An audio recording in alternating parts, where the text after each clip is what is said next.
কংগ্ৰেছৰ নেতৃত্বৰ চৰকাৰ অহাৰ পিছত অসমৰ জনসাধাৰণে হিমন্ত বিশ্ব শৰ্মা ডাঙৰীয়াক খেদিব। হিমন্ত বিশ্ব শৰ্মা ডাঙৰীয়া যাব লাগিব ডুবাই বা ছিংগাপুৰলৈ।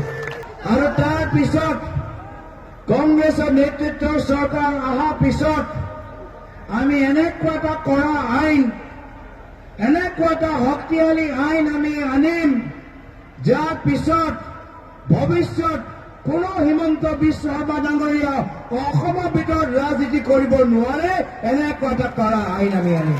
এনেকুৱা এটা আইন আনিম কি যদি কোনোবাই হিমন্ত বিশ্ব শৰ্মা ডাঙৰীয়াৰ দৰে সাম্প্ৰদায়িক কথা কয়, এটা বিশেষ ধৰ্মৰ বিৰুদ্ধে কথা কয়, সেয়া হিন্দু ধৰ্মই হওক, ইছলাম ধৰ্মই হওক, খ্ৰীষ্টিয়ান ধৰ্মই হওক, জৈন ধৰ্মই হওক, বৌদ্ধ ধৰ্মই হওক, শিখ ধৰ্মই হওক, যদি কোনোবাই সাম্প্ৰদায়িক কথা আৰু যিকোনো এটা বিশেষ ধৰ্মৰ বিৰুদ্ধে কথা কয়, কংগ্ৰেছৰ আইনৰ অন্তৰ্গত তেখেতক 5 বছৰ কাৰণে আমি জেললৈ পঠাম।